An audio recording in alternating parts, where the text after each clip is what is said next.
Buonasera e benvenuti a Diretta Verona, il consueto appuntamento del giovedì sera su Telearena. Vorrei partire con queste immagini, le immagini che possiamo subito mostrare, le immagini di Castelvecchio. Abbiamo realizzato questa mattina. All'esterno di Castelvecchio alcuni bambini hanno posizionato questi palloncini. Potete vedere che ci sono anche le scritte di Mantegna, di Rubens, insomma degli autori dei 17 quadri che sono stati recuperati e che torneranno, speriamo, quanto prima a Verona. E noi parleremo di questo fatto davvero importante per la nostra città, una notizia che tutti hanno definito bellissima. Avremo qui con noi il sindaco Flavio Tosi, con lui cercheremo di capire anche le modalità per poter riabbracciare queste 17 opere. Andremo a sentire altri commenti, altre analisi su questa ferita che finalmente si è rimarginato, perlomeno si sta per rimarginare. Finché non li vediamo nel nostro museo di Castelvecchio non siamo contenti. Intanto però un altro argomento con il quale apriamo la trasmissione. Ne avete sicuramente sentito parlare leggendo il nostro giornale. Allarme PFAS, che acqua beviamo, che verdure mangiamo? Beh, sono domande lecite dopo quanto sta accadendo nell'est veronese, dopo, se vogliamo, anche questo studio dell'ISPRA che parla di un aumento di pesticidi nelle acque dei laghi, dei fiumi, dei torrenti. Insomma, di questo parleremo con diversi collegamenti, con gli ospiti che abbiamo in studio, che vado subito a presentarvi. Abbiamo Paola Briani, che fa parte del consiglio di amministrazione di Acque Veronesi, per cui ci potrà davvero raccontare se l'acqua che beviamo è un'acqua sana, chiara, fresca e dolce, come si dice. Poi salutiamo il presidente dei Medici per l'Ambiente, che è il dottor Giovanni Beghini. Buonasera dottore. Buonasera.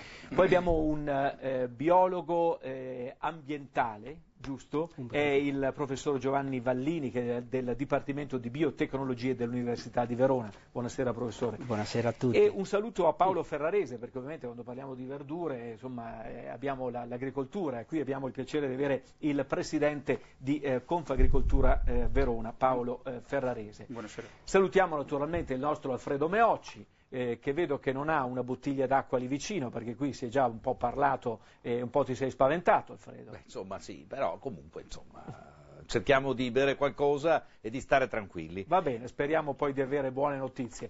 Prima di salutare il direttore del nostro giornale, Maurizio Cattaneo, io vado subito da Lucio Salgaro. Lucio Salgaro, che si trova in uno dei comuni che è ovviamente maggiormente interessati da questo problema PFAS. Lucio Salgaro da Pressana. Lucio.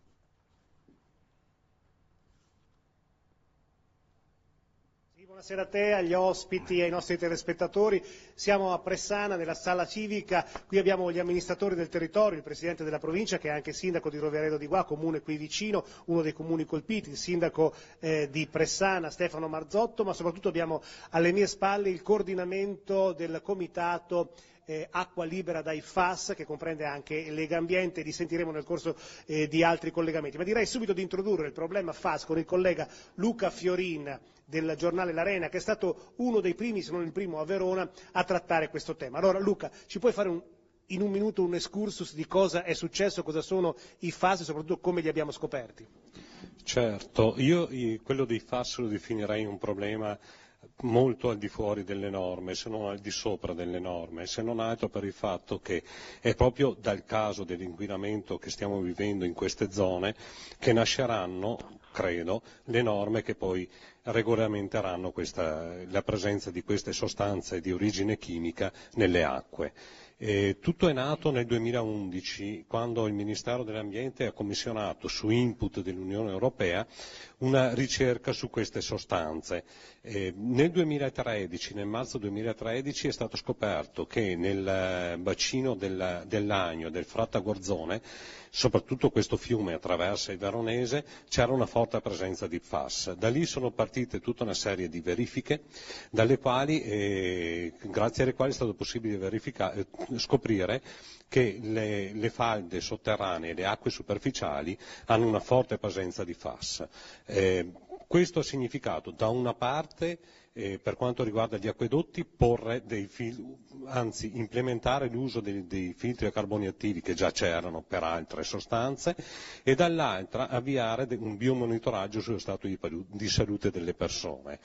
Biomonitoraggio che si è concluso recentemente, ad aprile c'è stata la presentazione dei dati da parte dell'Istituto Superiore di Sanità e sono dati abbastanza significativi, così significativi che la Regione ha programmato uno screening sullo stato di salute delle persone che riguarderà ben 250.000 cittadini veneti che vivono nelle aree poste a cavallo fra le province di Verona, Vicenza e Padova, di cui 72.000 veronesi, tutti nel basso veronese, nell'area che va dal Colognese al Legnaghese. Bene, grazie Luca. Ci sentiamo dopo. Beh, chiaro, grazie a Luca Fiorini. Io andrei a questo punto subito dal direttore Maurizio Cattaneo perché, direttore, una domanda diretta hai voluto proprio per questa trasmissione. Che acqua beviamo? Che verdura mangiamo? Proprio dobbiamo dire che il giornale sin da subito ha cercato di dare spazio a questo che sta diventando davvero un'emergenza. Direttore. Tra l'altro, prima il collega Fiorin parlava di dati significativi di questo screening che è stato fatto sulla salute. Insomma, lì bisogna dire chiaramente il risultato di questi dati. Noi abbiamo avuto certificato dalla Regione in qualche modo che in quelle aree i tumori sarebbero aumentati significativamente, addirittura anche del 20%. Quindi insomma di fronte a questa situazione il giornale non poteva non intervenire approfondendo la questione e soprattutto ponendosi una domanda che credo tutti gli ascoltatori si pongono. Noi che acqua esce dai rubinetti? Anche in città, anche nelle altre zone del Veronese. Insomma, noi con che acqua trattiamo i nostri figli che bevono spesso dal rubinetto? Ecco, cosa stanno bevendo? Questa è forse al di là dell'emergenza della zona, che pure è fondamentale, come si diceva, va esplicitata in tutte le diramazioni e noi come giornale continueremo a farlo. Però ci chiediamo più in generale che acqua si beve a Verona. Grazie direttore, naturalmente potrà sempre intervenire e a questo punto forse è subito Paola Briani che può rispondere in modo diretto. Poi Lucio, naturalmente ti vedo già con Pastorello, con il Presidente della Provincia, vedo anche Stefano Marzotto. Quando vuoi intervenire fammi cenno. Certo. Che prima risposta possiamo dare alla domanda del direttore ma alla domanda dei veronesi a questo punto? Certamente, allora la prima risposta che possiamo dare al direttore è una risposta direi rassicurante. Allora, prima di tutto distinguiamo l'acqua che beviamo a Verona e in provincia, laddove non è stata registrata la presenza di queste sostanze, l'acqua è una buona acqua, anzi bisogna dire che a Verona c'è un'acqua di ottima qualità e non c'è bisogno neanche di particolari interventi di depurazione, per cui possiamo stare assolutamente tranquilli. Ecco, certamente il problema delle sostanze perfluoroalchiliche riguarda una zona in particolare, ben delineata, relativa alla provincia di Vicenza, Verona e Padova. E per quanto riguarda acque veronesi... Stiamo parlando di 72.000 persone, ha detto il collega Fiorini. Certamente, le persone sono molte, solo Verona, di Verona, certo. Certamente. Noi siamo stati informati già dal 2013, perché è già nel 2013 che appunto il Ministero dell'Ambiente ha sostanzialmente informato della presenza di queste sostanze in queste zone, quindi Vicenza, la provincia di Vicenza, Verona, provincia di Verona e Padova, in provincia di Padova. E Acque Veronesi si è attivata in regime di autotutela immediatamente appena è stata notiziata a riguardo proprio in maggio, precisamente il giorno 29 maggio 2013, perché evidentemente il problema l'ha sentito immediatamente, perché Acque Veronesi gestiva, come gestisce tuttora, la centrale acquedottistica di Lonigo, che appunto serve 14 comuni, no? della provincia di Verona. E anche quelli della zona interessata. E certamente anche quelli appunto della zona interessata. Qual era il problema? Il problema è che evidentemente il decreto legislativo 31 del 2001, che stabilisce appunto i parametri di qualità delle acque in recepimento della direttiva 83 del 98, non indicava assolutamente alcun parametro di riferimento, ma addirittura nell'allegato 1 le sostanze perfluoroalchiliche non erano nemmeno considerate come sostanze pericolose.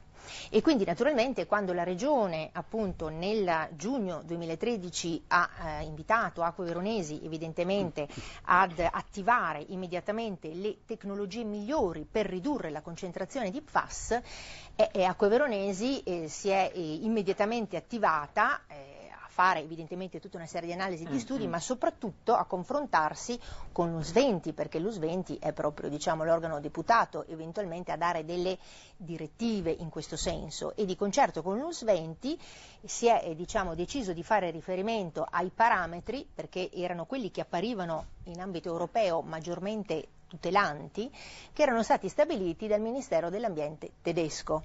Ecco, e a quelli ci siamo uniformati fin appunto dal giugno 2013. Tra l'altro poi la scelta è stata anche rassicurata dall'Istituto Superiore della Sanità, che nel febbraio 2014 ci ha indicato lo stesso limite come limite di performance a cui avremmo potuto adeguarci. Ecco, quindi indubbiamente Acque Veronesi ha posto in essere un intervento immediato per garantire la salute degli utenti, perché è evidente che il nostro precipuo interesse e oltretutto missione direi, oltre che interesse, è quello evidentemente di garantire la salute dei cittadini, ecco, quindi ma la voi potabilità gestite dell'acqua. anche dei comuni che sono interessati da questa vicenda PFAS, ma che acqua esce da questi rubinetti? L'acqua. Ecco, l'acqua che esce da questi rubinetti è un'acqua che viene depurata con una tecnica particolare, che naturalmente è stata individuata dopo una serie di approfondite analisi e sperimentazioni, cioè una depurazione che viene fatta attraverso filtri a carbone attivo in polvere, cosiddetti PAC, questo è l'acronimo, che è carbone attivo granulare di noce di cocco, che garantisce la maggior performance di abbattimento di queste sostanze. Dottore, la vedevo un po'... È un problema complesso che io devo dire il mio punto di vista su questa cosa. Siamo di fronte a un fatto molto grave, grandissimo, che coinvolge 150.000 persone, 200.000 persone, che probabilmente da 40 anni, da 30 forse, da un numero di anni che non sappiamo.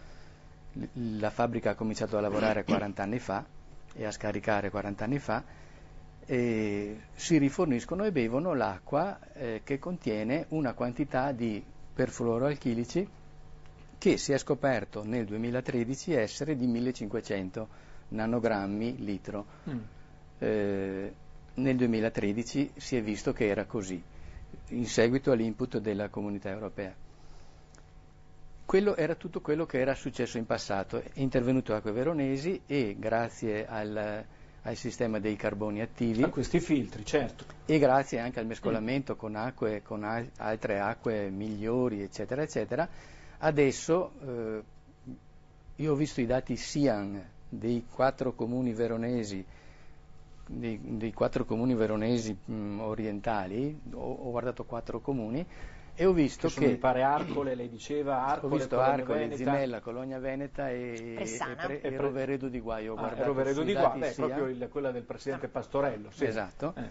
Ho visto che i dati dal 2013, che erano sui 1500, i valori erano 600, 700, i valori di questi comuni, nel Vicentino erano 1500, sono calati a 180, 240. Quindi questi filtri hanno fatto il loro effetto. Qualche cosa hanno fatto. Sono di un costo inverosimile, lei lo sa, ma comunque qualche cosa hanno fatto. Sono preoccupato perché per 2 di questi comuni c'è stato un calo. Ho guardato i dati del luglio 2013, del gennaio 2015 e del gennaio 2016. Per 2 di questi comuni nel gennaio 2016 i valori sono più alti di quelli del gennaio 2015. E questo forse non me lo spiego, e comunque non lo so. E restiamo con i numeri, perché i dati, i valori, i termini, i limiti massimi raggiungibili, i valori di riferimento e tutte queste cose qua sono delle definizioni che la legge deve mettere, che in Italia non è ancora riuscita a mettere per motivi oggettivi, perché non ci sono studi ancora sufficienti. Però i valori degli altri paesi, a cui gli Stati Uniti e la Germania sono gli unici paesi che io conosco che hanno avuto un'esperienza del genere, e per la Germania questo valore è di 100 FAS totali, di tutti gli 8, 10, 20 polifluoroalchilici. Per gli Stati Uniti va da Stati Uniti in generale 400, però negli stati dove c'è stato il problema è 40. Allora, voglio andare da Lucio Salgaro a questo punto. Lucio, visto che abbiamo parlato di Roveredo di Guà, poi c'era anche Meoci che voleva intervenire. Lucio. Sì, allora, prima di parlare con il biologo di che cosa sono questi FAS, bisogna capire da che cosa derivano. C'è uno scambio di accuse tra l'azienda che è stata ritenuta al centro di questa produzione di FAS, che è la Miteni di Trissino, la quale dà la colpa ai conciari dell'Alto Vicentino, i quali dicono no, la colpa è solo vostra, insomma c'è un rimbalzo di responsabilità, però si sa che questa Miteni produce e ha prodotto FAS. E questo riporta alla memoria di questa zona una battaglia quarantennale, quella contro gli scarichi del Vicentino, perché le industrie del Vicentino hanno scaricato per tanto tempo nei fossati che fanno capo al Frattagorzone, che è il canale che poi diventa Guà e attraversa queste zone. È così, Presidente? Sì, è proprio vero, noi combattiamo questo malcostume ormai da 40 anni. Io nell'80 sono diventato sindaco la prima volta e con gli altri sindaci della zona, del Colognese, ci siamo opposti con fermezza agli scarichi dei conciari, però venivamo sbeffeggiati dagli amministratori vicentini e nessuno si preoccupava, amministratori locali, provinciali, regionali e nazionali hanno dormito. Anche la magistratura non ha fatto niente, siamo stati lasciati soli e quindi ci siamo trovati questi scarichi. Poi hanno avuto la bella idea anche di fare un bel tubo per spostare questi scarichi, per bypassare le falde di Amisano, dove abbiamo fatto nel 90 una centrale appunto che Acque Veronesi adesso adopera e si è trovate i FAS 7-8 anni fa, e ce l'hanno scaricata al confine tra Vicenza e Verona. Hanno fatto ancora di più. 8 anni fa la provincia, io ero vicepresidente, continuava a fare dei controlli, faceva anche delle multe, e la regione cosa ha fatto? Ha esautorato la provincia e ha detto guardate, siamo noi regione che dobbiamo controllare, e noi abbiamo subito anche questo. Adesso vedo che tutti i vicentini sono pieni di FAS e allora purtroppo gli amministratori locali, quelli attuali, devo dare atto, si preoccupano. Ma non tanti i loro predecessori non si preoccupavano di quello che succedeva. Allora, noi abbiamo avuto questo danno, adesso becchi e bastonati, però lo sapete quel vecchio adagio che dice, l'articolo 5, chi gaischei ga vinto. Allora, sono cambiate in regione tutte le amministrazioni, tutto l'arco costituzionale. Cos'è cambiato? Niente. Alla fine chi pagava, paga scarpa grossa, perché alla fine è il cittadino che paga. Allora io spero che adesso, che purtroppo tutti questi cittadini vicentini, oltre a quelli veronesi, hanno questo problema, e gli amministratori locali vicentini sono in allarme, qualcuno faccia qualcosa. E l'occasione anche per verificare che non ci sia anche dell'altro. Perché finalmente adesso andiamo a verificare cosa è stato scaricato, come e vediamo. Qui il tubo è famoso perché questi scarichi dalle concerie arrivano ai confini con la provincia di Verona. Siccome c'era una concentrazione di veleni altissima, cosa hanno pensato dalla regione? Prendiamo dell'acqua dal Leb, un canale irriguo, e diluiamo questi scarichi, e quindi i valori si sono abbassati.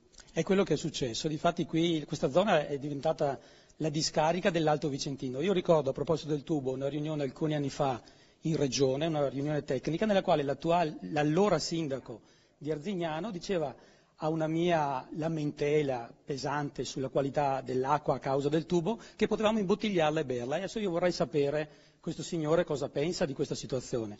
Dopo il tubo adesso è arrivata questa situazione dei FAS, i cui effetti non sono ancora noti. Noi stiamo chiedendo con forza la certezza dei limiti, perché c'è chi ci dice che questo valore di performance è sufficiente, chi dice di no.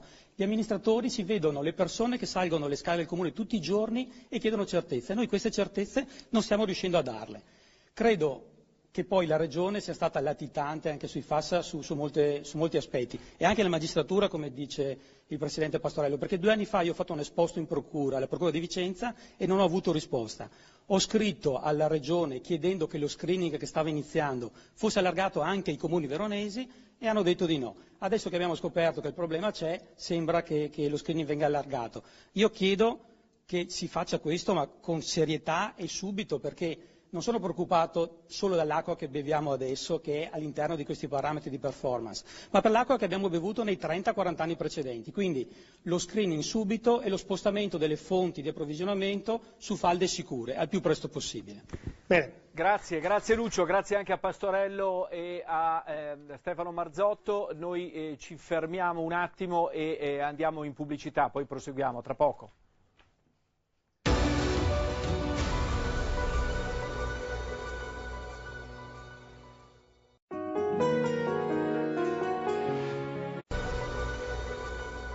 Allora, abbiamo già qualche telefonata, ricordiamo tra l'altro che vedete anche i numeri in sovraimpressione, per cui se volete intervenire inviando anche un sms o un tweet lo potrete fare naturalmente. Chi abbiamo in linea? Pronto?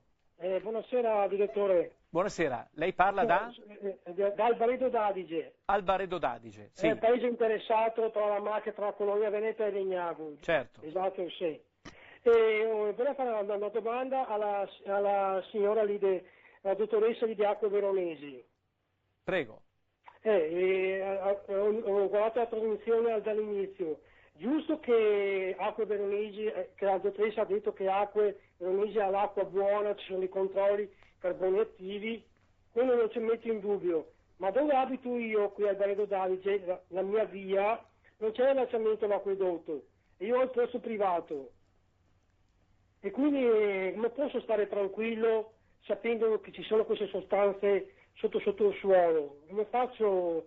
Acque Veronesi ha i controlli l'acquedotto, ma noi come pozzi privati. Certo, domanda chiara, chiarissima. Sì. Grazie a Massimo dal Baredo d'Adige. Può essere tranquillo questo... Ecco, allora io rispondo a questo signore dicendo che ma può essere... forse come lui ce ne sono tanti altri. Sì, certamente. Che hanno... In realtà, allora, Albaredo d'Adige non è un comune che abbia un problema di presenza di queste sostanze nel terreno. Ecco, perché in realtà i comuni in cui è stata, diciamo così, individuata la presenza di sostanze nel terreno sono 4 sui 14 che vengono serviti dalla centrale acquedottistica di Lonigo, e sono Arcole, Zimella, Colonia e Pressana, per cui Albaredo d'Adige in realtà, se anche lui usa l'acqua del pozzo, non è un grosso problema. Certo è che chi si allaccia alle reti acquedottistiche, per carità, ha la garanzia di tutti i controlli che vengono fatti dall'azienda, che sono frequenti e indubbiamente dell'applicazione delle più alte tecnologie. Però nel suo caso lui non abita in uno dei comuni, diciamo, in cui c'è l'allarme. Ecco. Allora, intanto... È stato duro il Presidente Pastorello, no? Mi rivolgo a Paolo Ferrarese che come Presidente di Confagricoltura ha detto io sono parte lesa, vero? Il Presidente Pastorello è stato oggettivo, non è stato duro, quindi mi complimento con lui. Non vorrei sembrare banale, ma il lavoro dell'agricoltore è produrre cibo, sempre in quantità superiore perché la popolazione a livello mondiale aumenta, e sempre di qualità superiore perché i controlli aumentano, perché le aspettative rispetto alla qualità dei cibi stessi aumentano anche loro. Siamo parte lesa perché per fare questo tipo di lavoro noi abbiamo bisogno come minimo di un ambiente più sano possibile, perché altrimenti tutte le altre tecniche si vanificherebbero se questo ambiente fosse contaminato. Quindi parte lesa, anche se non addebiterei solo la parte industriale tutte le responsabilità di questo caso. Io credo che le amministrazioni a livello regionale e a livello nazionale abbiano grosse responsabilità, perché qualche volta vedo che si monitora molto e si monitora per anni un problema che è evidente da tanto tempo e non vorrei che questo monitorare servisse per sostituire la parte operativa nel risolverlo. Allora Alfredo, poi deve intervenire anche il professor Vallini. Prego Alfredo, magari se hai una domanda proprio per il nostro biologo. Io sì, ce n'ho, sto molto stretto. Sì. Certo è che hai citato Petrarca all'inizio, chiare, fresche, dolci acque non ci sono più, non lo scriverebbe più, ha ragione anche il Presidente della Confagricoltura e anche Pastorello. In 30 anni in Veneto ci sono stati 1260 morti in più per questo tipo di inquinamento, secondo uno studio che credo possa confermare il responsabile di Medici per gli Ambienti, per effetto delle sostanze che sono state verificate nel 2001 negli Stati Uniti, grazie all'inquinamento di una multinazionale su un fiume. Ma vado avanti brevissimamente così faccio anche delle domande. Ma è possibile che ancora una volta si vada ad un palleggiamento tra la regione, il governo, i limiti, le situazioni? È possibile che di fronte a questi rischi, per esempio, noi non abbiamo nessun limite sulle concentrazioni a livello nazionale, mentre la Germania ce l'ha? E quanto costeranno queste 250.000 analisi che dovrà fare la Regione Veneta sugli abitanti di quella popolazione? E come farà a pagarle la Regione? Da che fondi li prenderà? Si parla di versamenti quarantennali da parte di questa multinazionale. E poi, ha ragione Pastorello, c'è il problema delle concerie, quindi non è un tema che scoppia oggi, lo sapevamo da anni che c'era questo tipo di situazione. C'era qualcuno che aveva interesse, che ha avuto interesse, per esempio il numero dei morti non è mai stato chiarito fino in fondo, ma sembra che ci sia qualcuno che abbia interesse affinché la cosa rimanesse nascosta. Oggi non la tiene più nascosta nessuno, fatto sta che la gente oggettivamente è preoccupata e non si può più pensare di risolvere le questioni con provvedimenti tampone e con palleggiamenti tra governo e regione. Allora, sentiamo a proposito, 15 secondi, Barbara Degani, sottosegretario all'ambiente, parlare appunto di questi famosi limiti. E poi però voglio sentire il professor Vallini che ha ascoltato tutti gli interventi, ora ci dirà la sua. Sentiamo Barbara Degani, sottosegretario al Ministro dell'Ambiente. Perché in tema di FAS il governo non ha ancora fissato dei limiti? Non è assolutamente corretto dire questo, i limiti sono stati fissati perché riguardano ovviamente la normativa europea. Ulteriori limiti possono essere fissati quando c'è la necessità di una maggior tutela di tutto il settore acque e questo era un compito che la Regione ha deciso di non ottemperare. Eccolo qua il palleggio che diceva Meoci, no, lo faccio io, lo fai tu e qui in mezzo diceva c'è scarpa grossa, diceva Pastorello. Sì, io penso però per affrontare correttamente il problema bisogna dividere un attimo quelle che sono al momento le responsabilità amministrative, politiche, da quello che è l'origine del problema. Allora noi ci troviamo oggi di fronte a un conclamato inquinamento da parte di una famiglia di sostanze chimiche, l'IPFAS, che sono stati immessi nell'ambiente dopo circa 35 anni fa, 40 anni fa, dopo una verifica così come richiedeva la normativa a quel momento lì per la commercializzazione di queste sostanze. Quindi a quel momento non era stato rilevato nessun rischio. Nel 1999 la Environmental Protection Agency degli Stati Uniti fa proprio un primo studio sulla concentrazione diffusa dell'IPFAS in diverse matrici ambientali e da quel momento lì comincia una produzione molto intensa anche dal punto di vista scientifico che cerca di mettere un rapporto di causa-effetto tra la presenza di queste sostanze e l'insorgenza di alcuni problemi sulla salute, ma non solo, anche sul biota, cioè sugli organismi dell'ambiente. Diciamo che ad oggi noi siamo di fronte ad una messe di dati che cominciano a chiarire alcune ipotesi di meccanismo che queste sostanze hanno sull'organismo umano.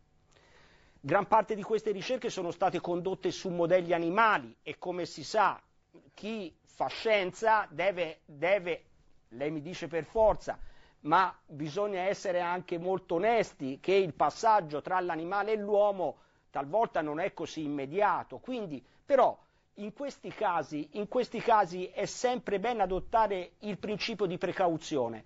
Io poco fa vi parlavo del caso del DDT. Il DDT è stato immesso nell'ambiente nel 1939 e da quel momento in poi ha debellato, salvando milioni di vite umane, la malaria in molte zone del pianeta. 40 anni dopo, nel 1972, a seguito dell'accertata cancerogenicità e della cancerogenicità non solo del DDT ma di alcuni intermedi della degradazione, negli Stati Uniti viene ritirato dal commercio. Viene ritirato dal commercio qualche anno dopo anche in Italia ed oggi non viene prodotto più negli stati occidentali, viene prodotto da altre parti. Scusi, posso fare una domanda che credo sia interessante? A parte il discorso della multinazionale vicentina, a lei risulta che il FAS uscisse anche dagli scarichi delle concerie, ma per esempio? Il problema... usciva o non usciva? No. Se noi andiamo a vedere quali sono i campi d'applicazione dell'IPFAS, vediamo che sono l'industria cartaria, l'industria tessile, l'industria conciaria e certamente usando questi composti si ritrovano. Però il problema è che fino a quel momento lì nessuno si era fatto problema, no, di considerare queste sostanze come potenzialmente dannose.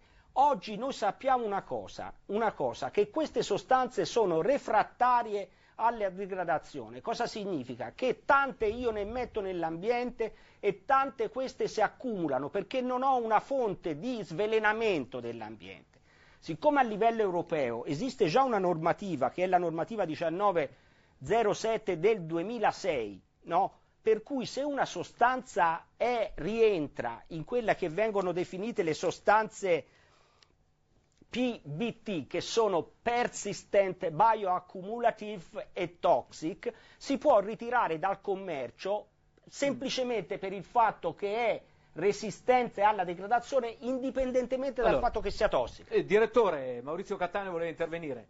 Ma io avevo due domande. La prima che si allacciava un po' a quello che diceva il nostro ascoltatore, perché in quella zona ci sono molte persone non attaccate agli acquedotti ma che pescano direttamente nelle falde. Allora in quei 4 paesi una persona cosa deve fare? Nel senso che io da quello che ho capito è molto difficile intervenire perché ci vogliono una tecnologia particolare, però insomma dare qualche consiglio a queste persone. E poi un'altra questione che è stata posta, oltre all'inquinamento da PFAS, in questi giorni è uscita anche un grande dossier sull'inquinamento delle acque, diciamo, a scorrimento, fiumi, laghi, eccetera. Volevo chiedere, ma i pomodori, le verdure, le cose che mangiamo nel Veronese, possiamo dire che sono sicure? Cosa possiamo fare? Io vi devo fermare purtroppo, perché c'è la pubblicità, le domande del direttore sono chiare, per cui credo che coinvolga anche la Confagricoltura. Dopo la pubblicità rispondiamo.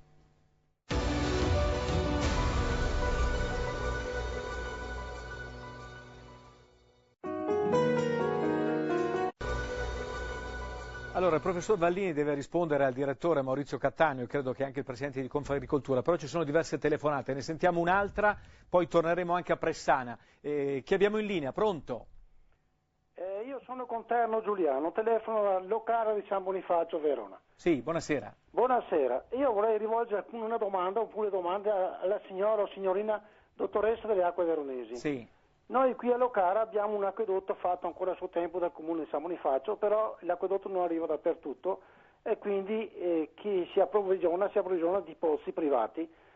E ultimamente, diciamo di qualche settimana fa, sono stati fatti dei prelievi su pozzi privati dove purtroppo hanno trovato della trielina dentro in pozzi a 100 metri.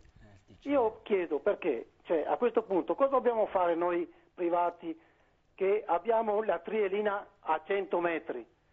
Non so, ecco. Chiara, domanda chiarissima. Grazie Giuliano.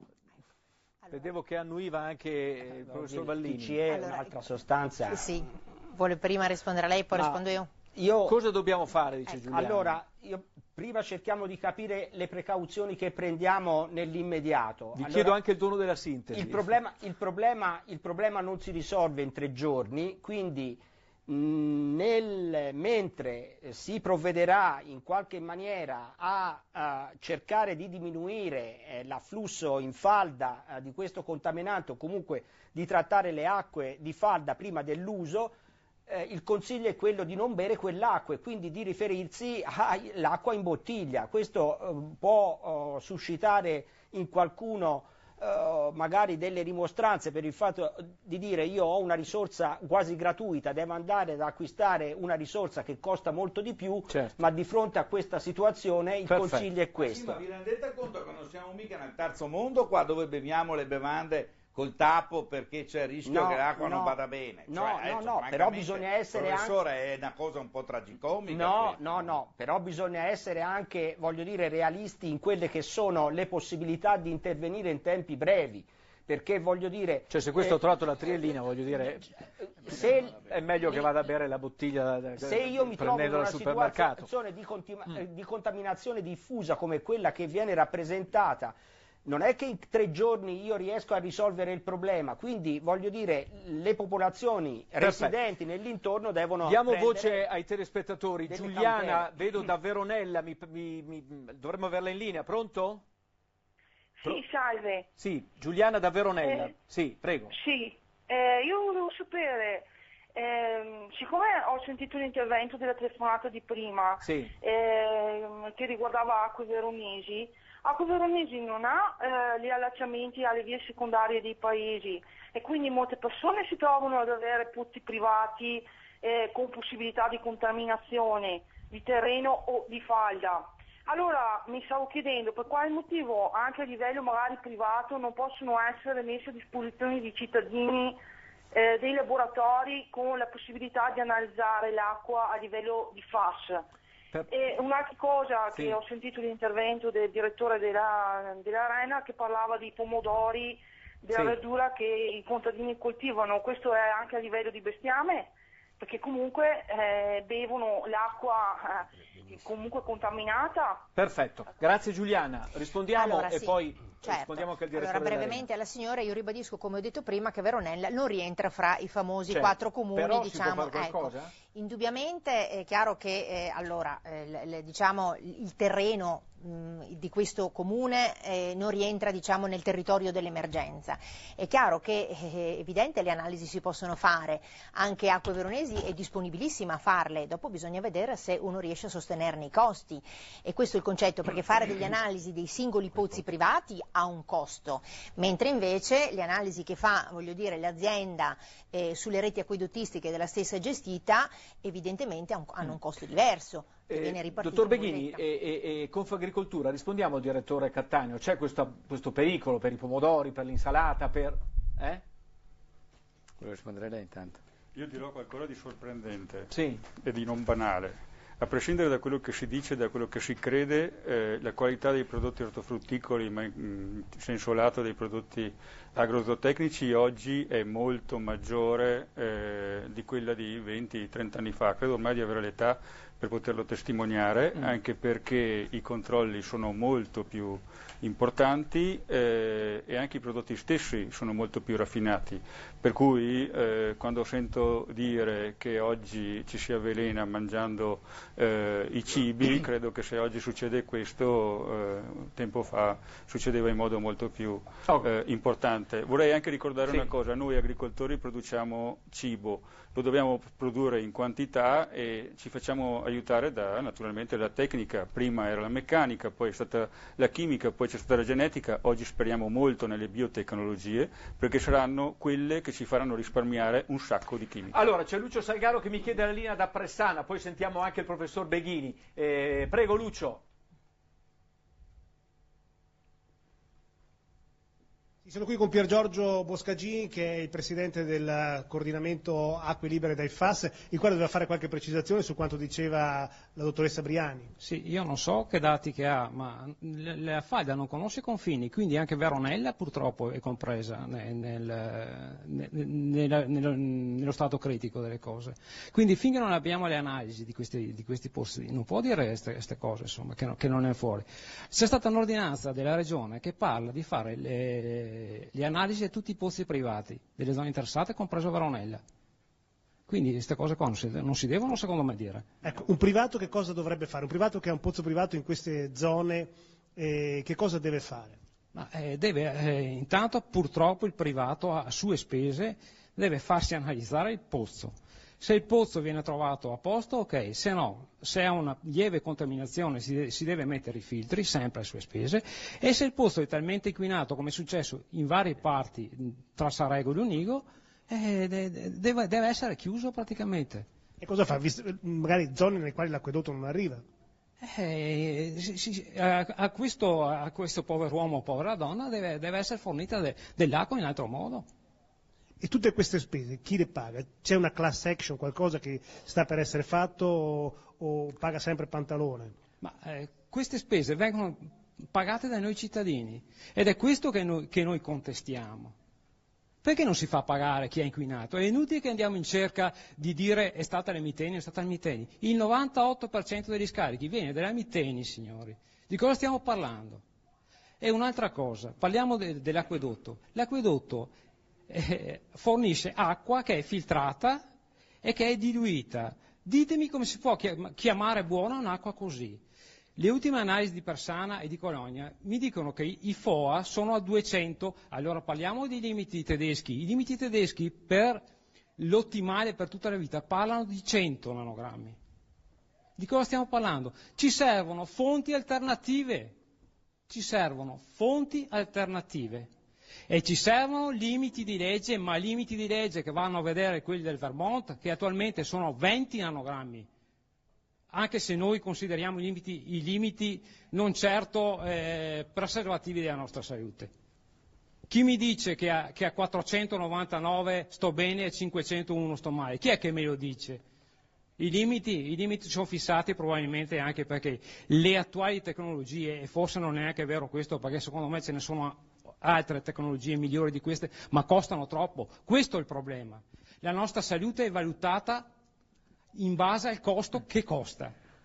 Bene. Grazie Direi Lucio. Con questo di concludere qui da Pressana, ascoltiamo quello che dite voi dallo studio. Perfetto, abbiamo ancora 3 minuti e proviamo a rispondere. Sì. Acque Veronesi, poi l'ultimo intervento anche del dottor Beghini. Sì, una precisazione velocissima. Allora, il limite a cui ha fatto riferimento il signore che appunto è intervenuto prima di 100 nanogrammi litro, effettivamente è previsto, diciamo, dal Ministero dell'Ambiente, sì, però in riferimento all'esposizione per tutta la vita a questo tipo di sostanze perfluoroalchiliche. Però questi sono da 40 anni. Allora, innanzitutto bisogna vedere se 40 anni fa il livello di inquinamento era quello che è stato registrato nel 2013 e io non credo che sia così, perché poi, come ci spiegava anche il professore, evidentemente i vari livelli di inquinamento si sono modificati.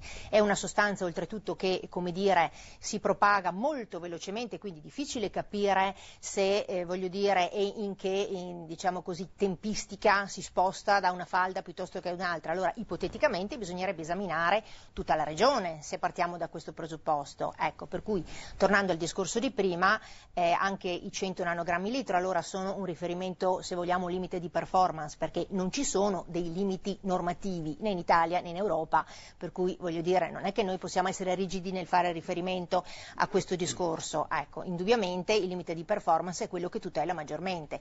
Quello che io comunque ribadisco è che collegarsi, allacciarsi alla rete acquedottistica è sicuramente una forma di autotutela maggiore, perché è evidente che poi nel pozzo privato uno può trovare l'OPFAS, ma può trovare anche l'arsenico, la trielina. Dottor Beghini, siamo davvero in chiusura, un ultimo intervento suo e un altro proprio in 40 secondi. Come si esce da questa situazione secondo lei? E che livello di preoccupazione bisogna avere? Secondo me per il momento attuale è meglio rifornirsi di acqua pura e in bottiglia, perché i limiti in questi comuni. Nella zona interessata lei sta dicendo? Certamente, perché i limiti che ci sono adesso non garantiscono tanto, sono limiti che di sostanze di cui si conosce poco, che possono essere disturbatori endocrini, cancerogeni e alterare il colesterolo e tutte le malattie cardiovascolari. Di una sostanza del genere non c'è un limite in realtà che garantisca la salute.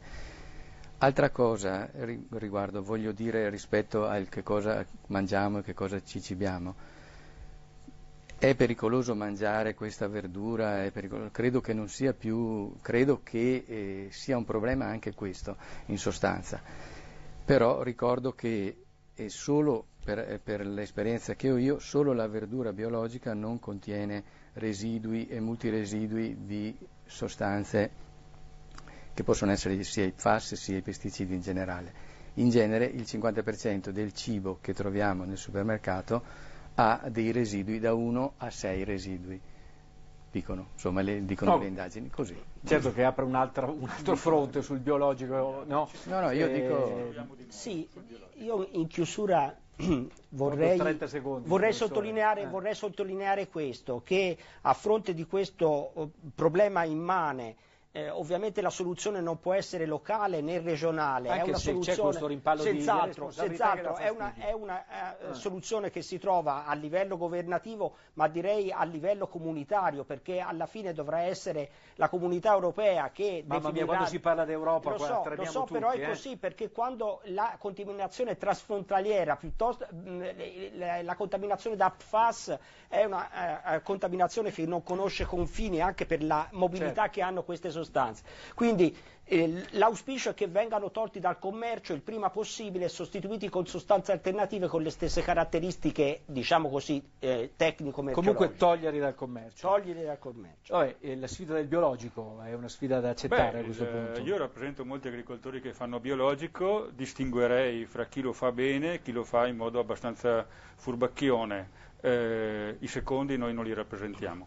Grazie al Presidente di Confagricoltura, grazie al Professor Vallini, grazie davvero ad Acque Veronesi, a Paola Briani, grazie al Presidente dei Medici per l'Ambiente Giovanni Beghini. Ci fermiamo, c'è la pubblicità, poi avremo il Sindaco Tosi per chiudere, possiamo dire, in modo festoso questa trasmissione, perché parliamo di questa bella notizia del recupero delle tele di Castelvecchio. Tra poco.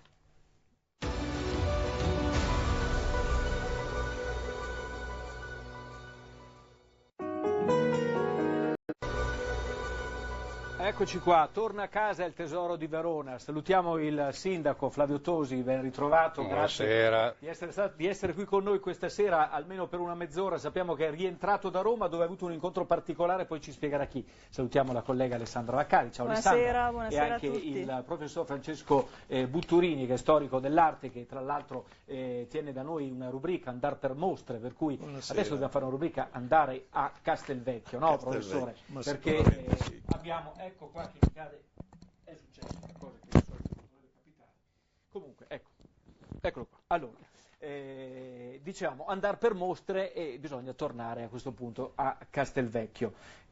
Guardiamo subito le immagini, Sindaco, di questo ritrovamento, perché sono immagini che abbiamo mostrato anche sul nostro sito, queste immagini nei boschi, se dalla regia le possiamo mostrare. Eccole qua, insomma, l'effetto che ha avuto vedendo queste immagini, Sindaco?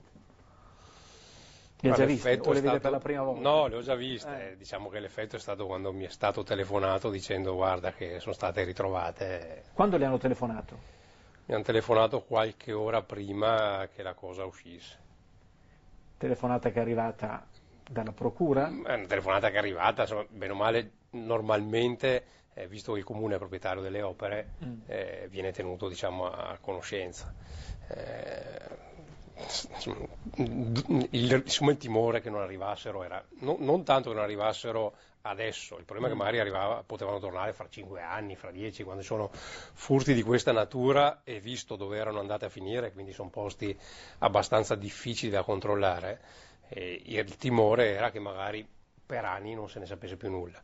E invece direi che è un fatto raro che nel giro di qualche mese, con una cooperazione internazionale molto efficiente, e quindi vanno ringraziate le nostre forze dell'ordine, la Procura di Verona e anche il governo ucraino per l'intervento decisivo, perché poi in realtà c'è stato un intervento, non dico autonomo perché era comunque coordinato, certo, però un intervento del governo ucraino che sapeva quali che sono le rotte utilizzate da chi fa questo tipo di commercio, e quindi hanno messo sotto osservazione queste rotte e c'è stata non è neanche una coincidenza, hanno monitorato quello che sono, diciamo, le richieste di opere d'arte, e un compratore ceceno che voleva comprare una di quelle opere. Una di quelle opere. E da quello hanno cominciato a controllare chi potevano essere i potenziali vettori, e poi le hanno trovate tutte assieme.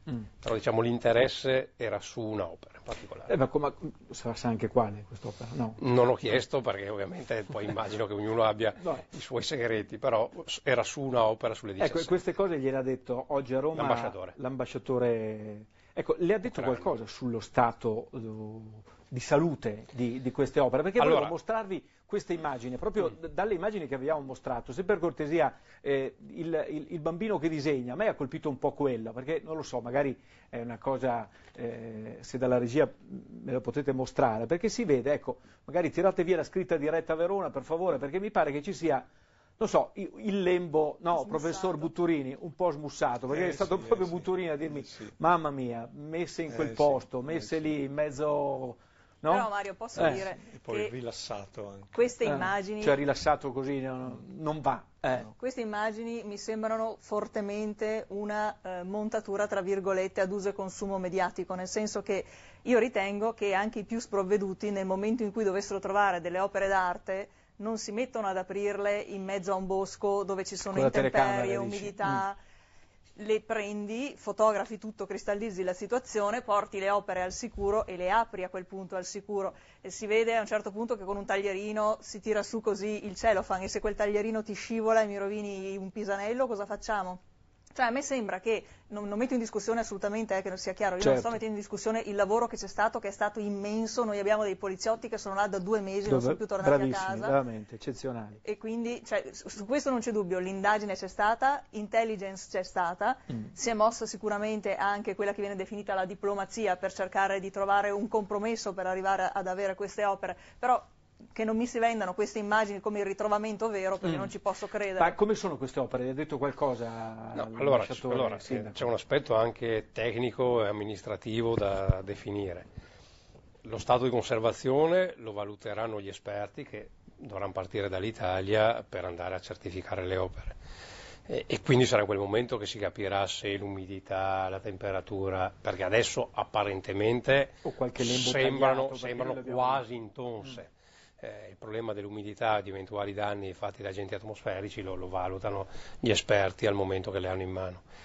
Il problema è chi, quando e come avviene la restituzione, perché da noi quando rientrano in Italia sono corpo del reato e quindi dovranno essere affidate dal pubblico ministero, dal dottor Ottaviano, a un custode giudiziario, perché comunque sono corpo del reato. Non esiste un protocollo internazionale tra noi, l'Europa e l'Ucraina per come devono tornare opere in condizioni di questo tipo, perché non esiste un precedente. E quindi ho sentito oggi il dottor Ottaviano, perché questo è un tema che ci siamo posti oggi con l'ambasciatore, per capire, siccome le opere sono di proprietà del Museo di Castelvecchio, quindi del Comune di Verona, l'indagine l'ha condotta la Procura della Repubblica, e poi però c'è un problema anche di Ministero degli Esteri con ambasciate e Ministero degli Esteri ucraino. E quindi vedere se dovrà essere, probabilmente, non lo so perché appunto questo è un tema di una riunione che verrà fatta domani in procura, capire chi deve andare là a dire queste sono le opere, perché sappiamo che lo sono, però da un punto di vista della forma serve qualcuno che va là e dice sì, sono queste.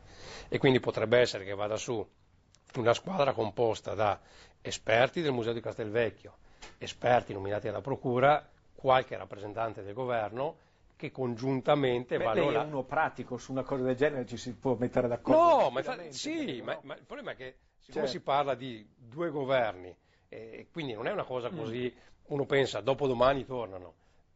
ci saranno dei tempi e dei modi che dovranno essere stabiliti appositamente per questa eventualità, perché un precedente italo-ucraino in questo senso non c'è. Maurizio Cattaneo, direttore. Io intanto mi complimento, volevo segnalare veramente quello che è già stato un po' detto, però è significativo, cioè la collaborazione anche a livello politico, perché certamente il fatto che, non so, il sindaco con il ministro e con lo stesso Renzi, immagino, abbiano fatto pressioni in qualche misura può essere anche all'origine del ritrovamento. Hanno lavorato benissimo, devo dire, in collaborazione anche in questo caso tutte le polizie, e insomma se in Europa, tra virgolette, ci fosse una collaborazione così come, come c'è stata per i quadri, anche per i terroristi, forse avremmo qualche risultato in più. Ma allora, l'impressione che ho avuto oggi parlando con l'ambasciatore è che l'Ucraina è di fatto terra di mezzo fra l'Europa e la Russia e vuole, giustamente, dimostrare di essere europea e di collaborare, di avere capacità, di avere il controllo del territorio e di essere propositiva. E quindi io credo che il governo ucraino abbia fatto uno sforzo particolare proprio per avvicinarsi all'Europa e dimostrare all'Europa la loro capacità di intelligence e di cooperazione. Parlando con l'ambasciatore quello traspariva, cioè la loro forte volontà di accreditarsi positivamente con l'Unione Europea. Meocci e poi Butturini, le domande al sindaco Tosi, poi Alessandra. Prego, Alfredo. Allora, è proprio il direttore Cattaneo, con un fondo assolutamente condivisibile oggi, chiude il suo ragionamento così. La nostra civiltà si difende più che coi muri con la salvaguardia del passato che è memoria. Allora io spero, e complimenti a tutti, che questa vicenda si concluda con il ritorno sull'aereo di Stato delle nostre opere. Però, signor Sindaco, questo episodio dovrebbe farci riflettere, l'abbiamo detto un sacco di volte, sulla sicurezza e la conservazione di questo patrimonio artistico.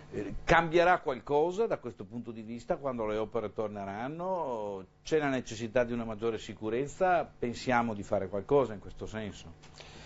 Allora, adesso risponde con la rapina a mano armata, no, vero? Sì, ma no. Perché è vero che è stata una rapina a mano armata? Rischiamo di tornare a discorsi forse un po' datati.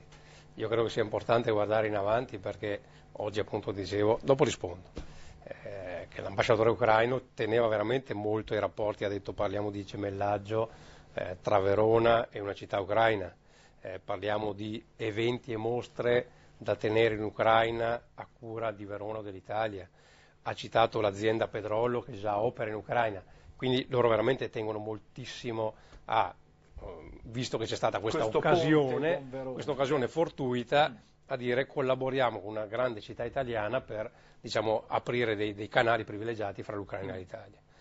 Venendo alla vicenda di prima, se io ho una gioielleria, la gioielleria prende una guardia giurata e la guardia giurata è complice di chi fa la rapina, se io ho una banca e la banca c'ha la guardia giurata e la guardia giurata è il basista di chi fa la rapina, è difficile impedire l'evento se chi fa da sorvegliante è corrotto da chi compie il reato.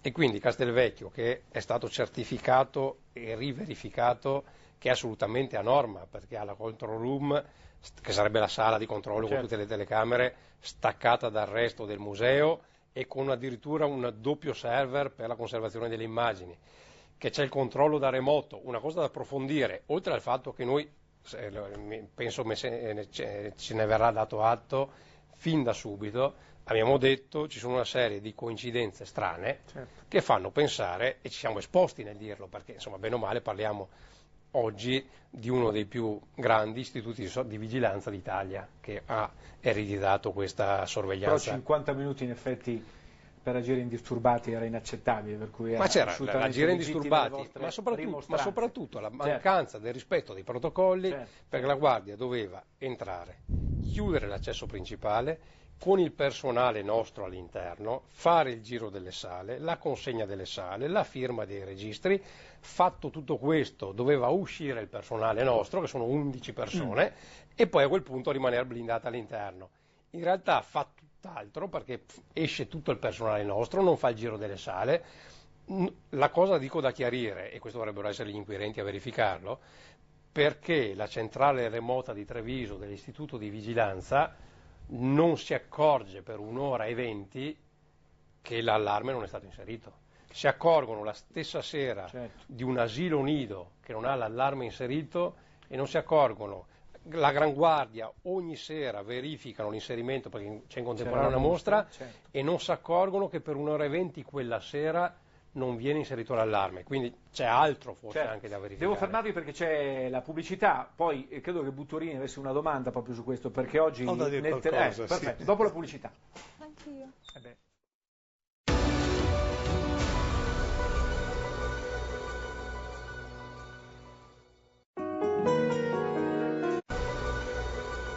Allora, il sindaco Tosi sta con noi ancora un quarto d'ora, per cui c'è la possibilità di altre domande. Francesco Butturini mi diceva, ci vuole più gente anche. Sì, ma non è solo quello, io pensavo proprio a un dopo complessivo, un po' più integrato, un po' più arricchito, per un museo che è molto bello.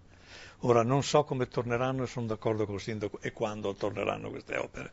Certo non domani, neanche postdomani. Quindi neanche la settimana prossima, No, perché si non pensava penso già proprio, la settimana prossima al volo di Stato. Io penso diverse settimane. Penso anch'io. Ci sono da fare parecchie verifiche, oltre a quelle burocratiche, amministrative, ce ne sono da fare parecchie. Ma al di là di quello penso che sarà una splendida occasione, ma veramente bella, per Castelvecchio, per la città e per l'Italia, perché via, questo è un patrimonio nazionale, non è solo un patrimonio veronese. Sì, per noi giustissimamente Schinaia dice è un fatto familiare, ma è una famiglia un pochettino grande. No, ma lui diceva, è come quando ti rubano le cose di famiglia. Poi lo sentiremo, Schinaia. Ecco, allora dicevo, sindaco, perché non pensare a qualcosa di grande, veramente di grande? A livello europeo, visto che l'Ucraina vuole entrare in Europa, proviamo a aprirle una porta un attimino. Io sto preparando qualcosa per Bucarest. A Bucarest c'è una chiesa affrescata da Carlo Donati, un veronese. La chiesa degli italiani. In settembre-ottobre dovremo fare una manifestazione per questa chiesa, che è una robina in fondo. Qui invece è una robona, non è una robina. E allora sarebbe proprio il caso di pensare a qualcosa in grande che coinvolga tutta quanta l'Italia con noi. Un momento importante per Castelvecchio, perché è sicuramente un momento importante, ma deve essere un momento importante nazionale, per far vedere che le cose grandi si possono fare. Ci state pensando, sindaco, a qualcosa di grande? Perché in effetti, le faccio ascoltare 1 minuto di sondaggio, per cortesia. Se mi mettete il sondaggio tra i veronesi, è chiaro, sono abbastanza scontate le risposte, ma sono significative. Possiamo mettere un attimo? Signora, ha sentito, hanno trovato le tele di Castelvecchio. Sono molto felice, è un bel risultato. Il Museo di Verona il Museo di Castelvecchio ritrova una sua ricchezza e una sua bellezza, va bene, che tutti siamo pronti ad ammirare. Grazie a tutti quelli che hanno collaborato. Sono contenta per questa cosa, in realtà l'ho scoperto adesso leggendo sui giornali e bene, sono contenta per Castelvecchio perché è giusto che le opere di Verona rimangano a Verona. Io vengo dal Canada e l'avevo sentito nelle notizie in Canada. Allora adesso sono arrivata a Verona e ho visto che erano recuperate e sono molto felice. Ci sono dei monumenti, delle cose che sono fenomenali ed è un peccato purtroppo che ogni tanto certe persone rovinino queste cose che sono fenomenali e meta di turisti e che assolutamente devono essere e devono esserci. Contentissima, comunque magari andremo di nuovo a rivisitarle e vediamo di passare comunque a fare un giro prima o poi. Per la città è una cosa eccezionale, perché queste tele rappresentano proprio il patrimonio della città, credo che tutti i veronesi siano felicissimi. Andrò a rivederle che è tempo che non le vedo. È inutile fare tanto i grandi e dire che bravi li abbiamo ritrovati dopo, pensiamo a non farceli fregare prima magari. Comunque per fortuna sono stati ripresi, dai. I nostri beni culturali è giusto che rimangano qui. Bene, oddio, non sarebbero dovuti sparire in primo luogo forse, però intanto li hanno trovati, quindi positività immagino, no? Sindaco, ha pensato a qualcosa per il ritorno di queste opere? E soprattutto per non farcele rifregare. Per non farsi rifregare, se troviamo un altro istituto di sorveglianza che ha le guardie giurate corrotte, sarà un problema per noi, per chiunque. Però io so che questa cosa la infastidisce. nel senso che più volte ha detto che non si poteva prevedere che fosse corrotta, però se invece di una ce ne fossero state due, per l'amor del cielo, se ne fossero state due ne ne corrompi due, cioè non è questione. Anche no, allora devi prendere il controllore del controllore, tu fai un contratto con un istituto di sorveglianza, quindi non lo cura direttamente il comune. L'istituto di sorveglianza ti deve garantire la sorveglianza e ne risponda. Sì, ma io credo che da veronese e che anche i cittadini veronesi si aspettino, adesso che i capolavori torneranno, che ci sia in qualche maniera un rafforzamento della sicurezza a Castelvecchio.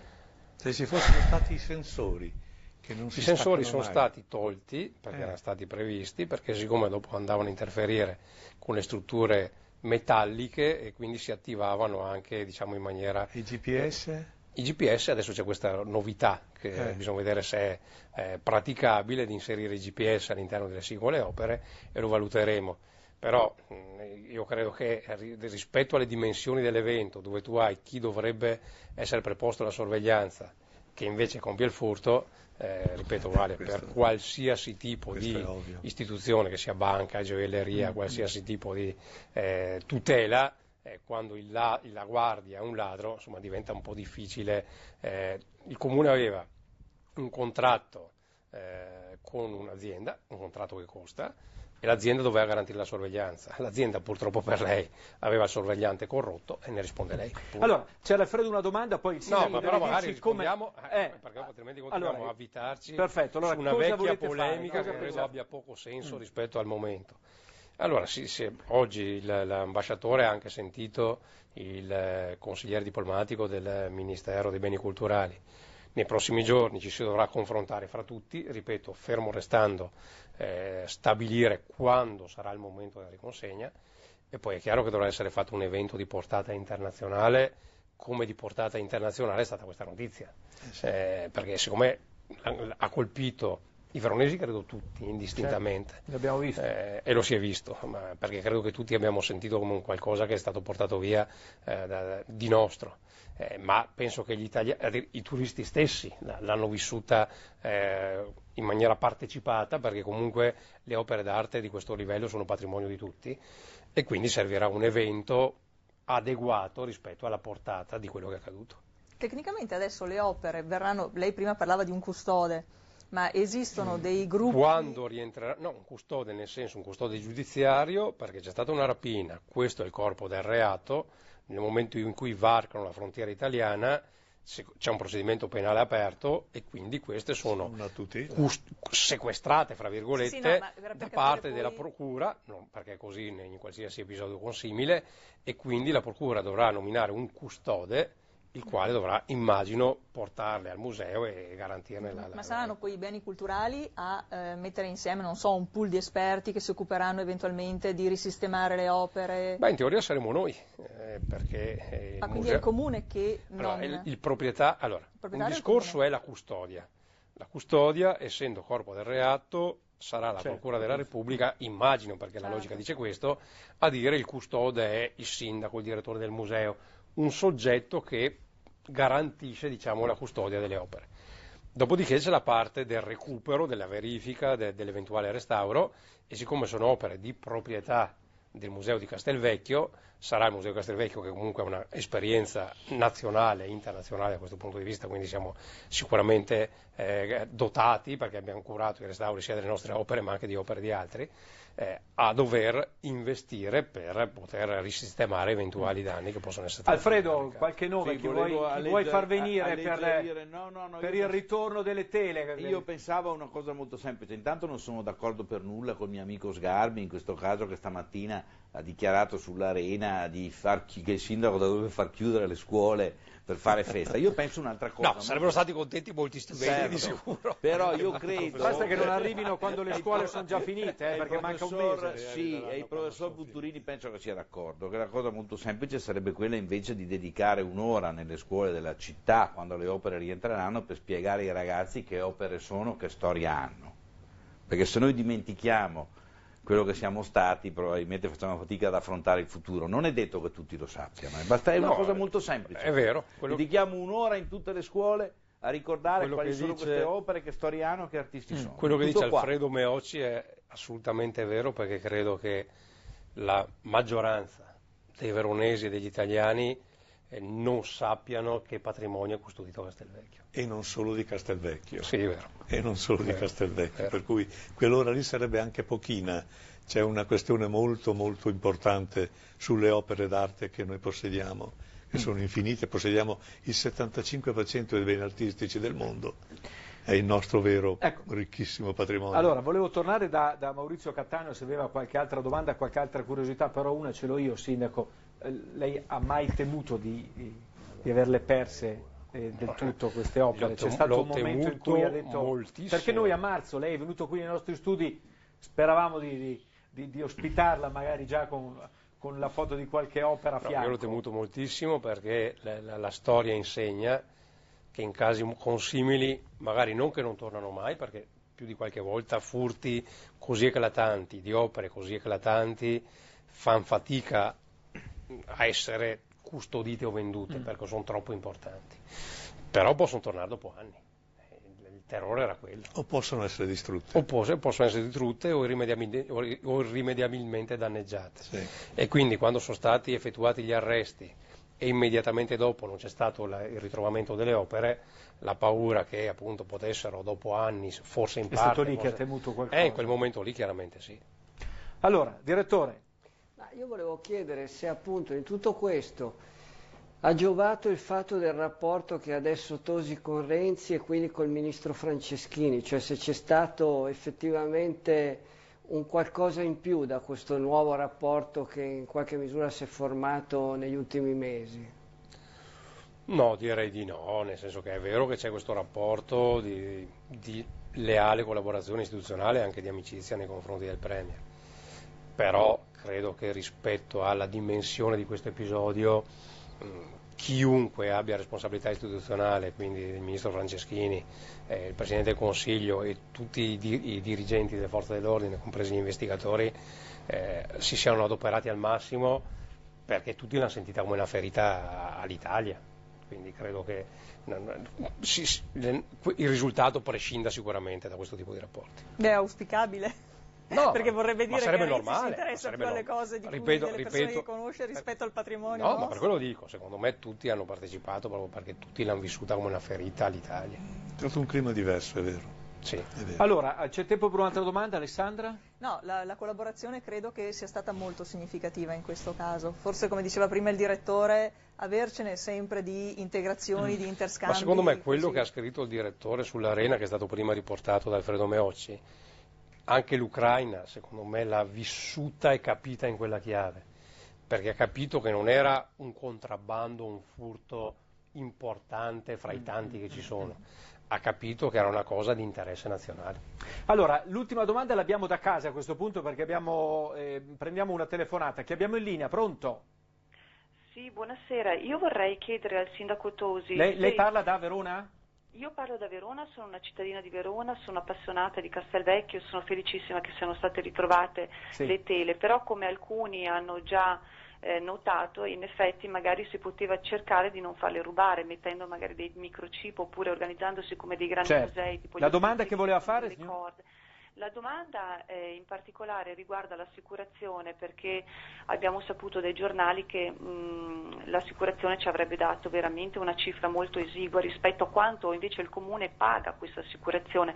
Trattandosi poi di rapina a mano armata ci avrebbe dato ancora meno. Allora io volevo sapere, non si potrebbe invece di dare a questi soldi all'assicurazione d'ora in poi creare un fondo proprio specifico per questo, per questi casi, e nel caso non vengano poi utilizzati si potrebbero invece sfruttare per ristrutturare dei beni architettonici oppure gli affreschi che ne avrebbero anche bisogno. Grazie. Diamo al sindaco la possibilità di rispondere, ma mi pare che sull'assicurazione già si era espresso. Ringrazio per la domanda perché è molto puntuale. Allora ci sono dei parametri che sono nazionali ed internazionali rispetto ai coefficienti di assicurazione. È come la copertura per le auto, per capirsi, dove in base al tipo di auto e al tipo di evento tu paghi un tot perché così è codificato, quindi per il furto una certa cifra, per la casco un'altra, in base alla vetustà dell'auto, al modello, si paga diciamo a parametro. E le assicurazioni danno tant'è che normalmente non accade, danno per quasi impossibile il rischio di rapina a mano armata per portare via opere d'arte. Perché nella storia, la storia insegna, tant'è che alla fine questa è una rapina a mano armata anomala, perché non era una vera rapina a mano armata, perché avevano, cioè se uno pensa che è una delle tante anomalie che ovviamente gli inquirenti avranno valutato immediatamente, se c'è davvero una guardia giurata armata come dovrebbe esserci e come c'era, che non è complice, e uno entra a volto coperto trovandosi la guardia giurata di fronte, può nascere un conflitto a fuoco e qualcuno resta ammazzato. È che appunto in realtà chi doveva sorvegliare era pagato, e quindi siccome la rapina a mano armata si dà sostanzialmente per impossibile, e quindi il premio e anche quello che poi viene riconosciuto dall'assicurazione è parametrato in base al rischio dell'evento.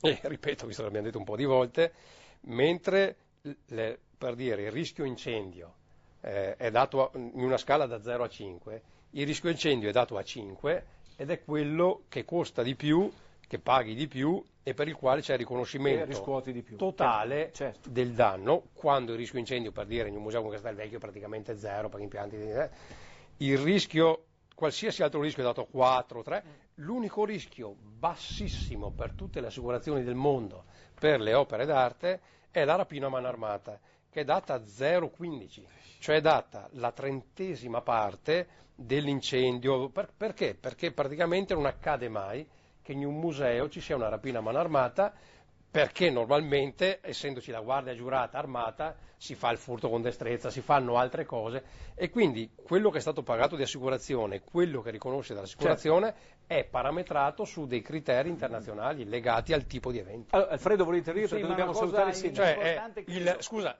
l'allagamento per pioggia è dato 20 volte la rapina a mano armata. Certo. Oggi sull'Arena c'era una notizia, il sindaco, dimostrando grande sensibilità, ha fatto questo ragionamento, sensibilità culturale, che ci sono dei soldi che sono stati bloccati dalla legge di stabilità, e se fossero sbloccati una parte di questi soldi per lui lo riterrebbe importante, dovrebbero essere stanziati per quanto riguarda progetti culturali. Allora mi rendo conto che il sindaco fa quello che può, è una cosa governativa. C'è qualche possibilità che effettivamente una parte di questi fondi vengano sbloccati? Allora, noi abbiamo scritto e parlato con il Presidente del Consiglio, che essendo stato sindaco capisce le questioni degli enti locali, perché che noi abbiamo fermi in cassa 100 milioni di euro, questi sono i soldi che il Comune di Verona ha in banca, 100 milioni di euro cash, dei quali 70 sono bloccati per vincoli legati a norme nazionali, patto di stabilità. Credo che debba far pensare, su un bilancio di 300 milioni, 100 in cassa, 70 bloccati per legge. Noi ringraziamo a questo punto Flavio Tosi, insomma dobbiamo aspettare qualche settimana ancora, perché noi abbiamo titolato Torna a casa il tesoro di Verona. Anche qualche mese. Siamo sicuri che torna a casa. Siamo sicuri che questo torna credo a casa. Che sia. Non sappiamo ancora in che condizioni. Le cose più desiderate, più attese, sono quelle che poi danno più felicità, e quindi se ci vorrà anche qualche settimana in più, alla fine sarà comunque una gioia. C'è tempo a questo punto per pensare davvero a sfruttare questa che è stata una grande ferita in una grande occasione, un grande evento per tutta la città. Sarà assolutamente così. Perfetto. Grazie al sindaco, noi proseguiamo però perché dobbiamo farvi sentire anche quello che ha detto Schinaia, poi qualche altra novità sull'indagine. Dopo la pubblicità, ringraziando intanto il sindaco per essere intervenuto qui nei nostri studi. A tra poco.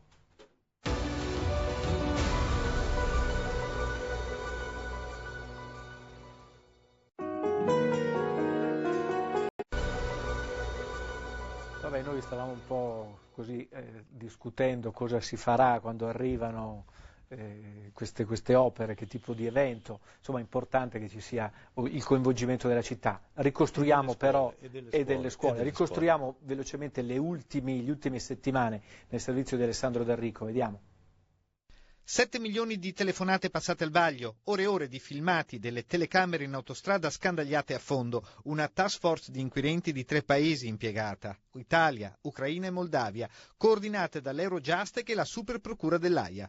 Il lavoro che ha consentito la chiusura del cerchio sul furto di Castelvecchio è stato lungo e complesso. Certamente è una grande soddisfazione per tutta la città, è stato considerato sempre come un'offesa a tutta la città, perché hanno portato via come i ricordi di famiglia, i ricordi personali, i ricordi di una città.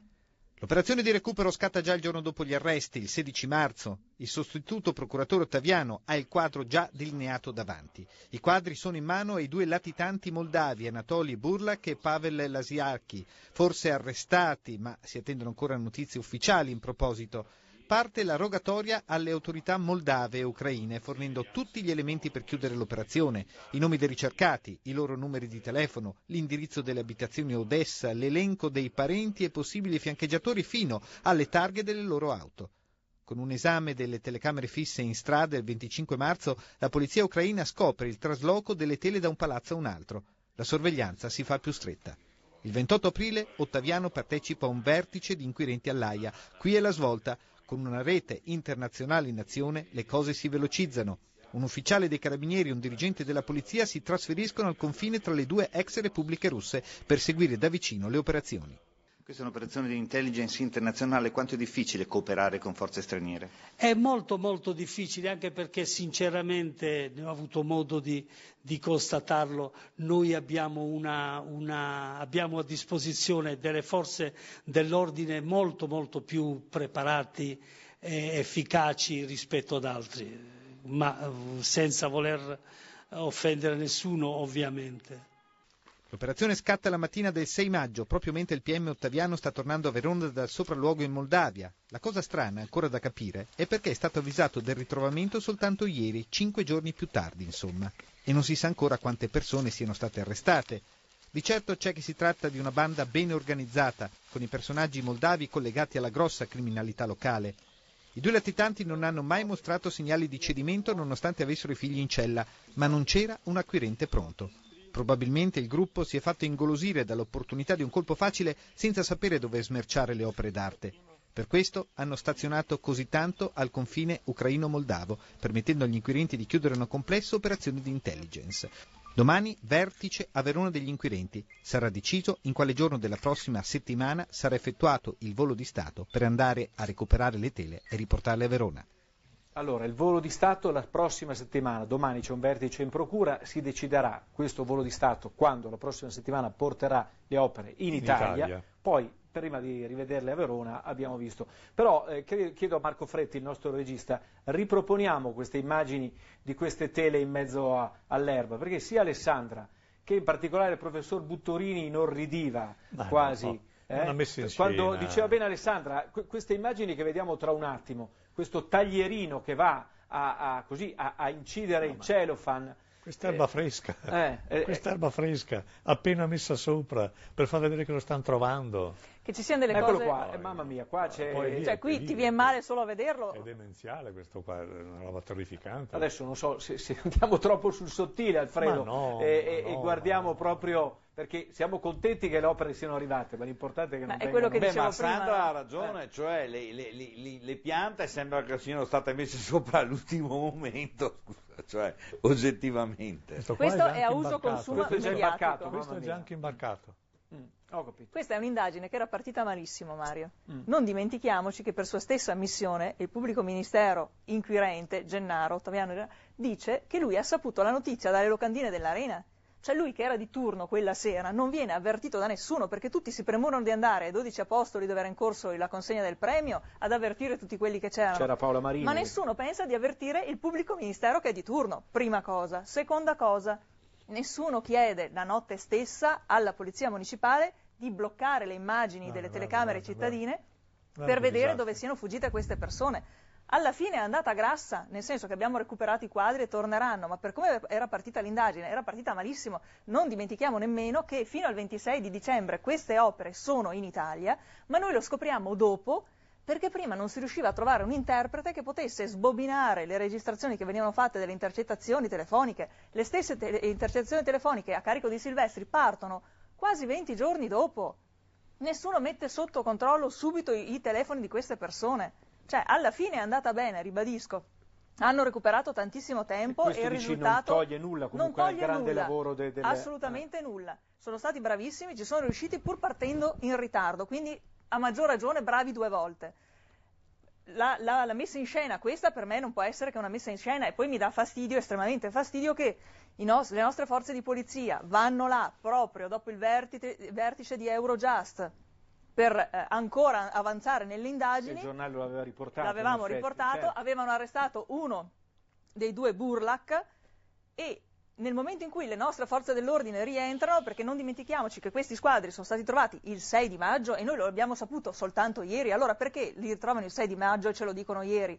Probabilmente per mettere insieme tutto questo ambaradam mediatico che sicuramente a loro fa gioco, a noi un pochino meno, anche se a noi, come dicevo prima, interessa aver portato a casa le opere. Certo, interessa aver portato a casa le opere, però il professor Butturini continua a dire mamma mia, speriamo che tornino in buono stato. Imbarcate. Vabbè, professore, non volevamo così commentare una bella notizia, speriamo che naturalmente scherziamo, è una bellissima notizia, è una splendida notizia. Però ecco, dalla sua esperienza ci serve che anche adesso bisognerà aspettare veramente parecchio tempo, non aver fretta, e pensavo, si diceva anche prima, una grande festa, allora perché non fare un'esposizione particolare per queste opere e magari una pubblicazione particolare per queste opere e magari una piccola pubblicazione che possa essere donata a tutti gli studenti di tutte le scuole.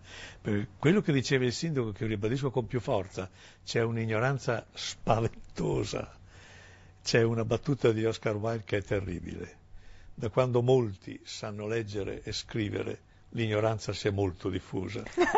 Noi ringraziamo il professor Francesco Butturini, storico dell'arte. L'appuntamento tra l'altro col professor Butturini è domani nel nostro telegiornale Andar per Mostre, domani ci porta al Marte di Rovereto. Esatto, mi pare, Penone. Va bene, salutiamo anche il nostro Alfredo Meocci. Ciao Alfredo. Buona serata. E grazie ad Alessandra Vaccari del grazie giornale a voi, L'Arena e a voi che ci avete seguito. Ci rivediamo giovedì prossimo. Buonasera. Buonasera.